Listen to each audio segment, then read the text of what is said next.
Hello எல்லாருக்கும் ஒரு salute. இன்றைக்கி தான் நீங்கள் ஃபஸ்ட் டைம் பார்க்குறீங்கன்னா லைக் பண்ணிட்டு சப்ஸ்கிரைப் பண்ணிக்கோங்க. இன்றைக்கி தான் அந்த நாள் வந்துட்டு ரொம்ப நாளாக செலிப்ரேட் பண்ண போகிறேன் ட்ரெடிஷ்னலாக அப்படின்னு சொல்லிட்டு இருந்தால. இன்றைக்கி தான் ஓணம்.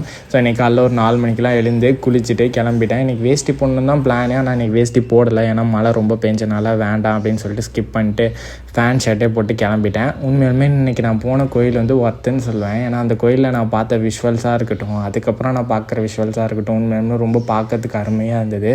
அது என்னென்னா இன்றைக்கி வந்துட்டு ஒரு 30 போட் வரும். அந்த 30 போட்டில் வந்துட்டு நடுவில் ஒரு மெயின் போட் வரும்.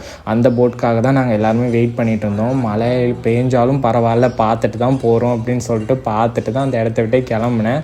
கிளம்பி போகிறதுக்கு முன்னாடி அந்த 30 போட்டும் பார்க் பண்ணுற பிளேஸ்ன்னு ஒன்று இருக்கும் தெரியுமா, அந்த இடத்துக்கு போனால் அந்த வியூ உண்மையுமே சொல்லணும்னா செம்ம அழகாக இருந்தது. நான் இது வரைக்கும் எங்கேயுமே அந்த மாதிரி ஒரு வியூ பார்த்ததே கிடையாது. அதனால் அங்கேயே ஒரு 10-20 நிமிஷம் நின்று பார்த்துட்டு அதுக்கப்புறம் இன்னொரு கோயிலுக்கு கிளம்பி போயிட்டோம். அங்கே போயிட்டு பிரசாதெல்லாம் வாங்கி சாப்பிட்டு அப்படியே வீட்டுக்கு கிளம்பியாச்சு. வீட்டுக்கு போயிட்டு என்ன பண்ணோன்னா வேலை பூக்கோலம் போடுறது அதெல்லாம் போட்டுட்டு போய் படுத்து தூங்கினது தான். அப்புறம் எப்போ எழுந்தேன்னா ஓணம் சத்யாவுக்கு தான் எழுந்தேன். சாப்பிட்டு அதுக்கப்புறம் திரும்பி தூங்கிட்டேன்.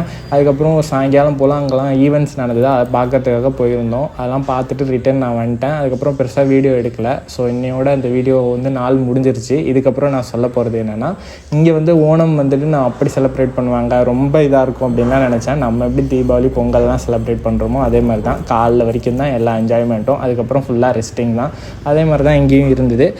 பார்க்க ரொம்பவே நல்லா இருந்தது. உண்மையிலுமே சொல்லலாம் நான் மார்னிங்லாம் செம்ம என்ஜாய் பண்ணேன். அப்புறம் டுவர்ட்ஸ் ஹெல்த் ரொட்டீன் சேலஞ்சுக்கு ஒரு 4 நாள் லீவு. அதேமாதிரி நான் ஒரு டியூஸ்டேக்கு அப்புறம் தான் நான் ஆரம்பிப்பேன். ஸோ அது வரைக்கும் எல்லாருக்கும் ஒரு ஹாப்பியாக இருங்க. Tata, bye bye.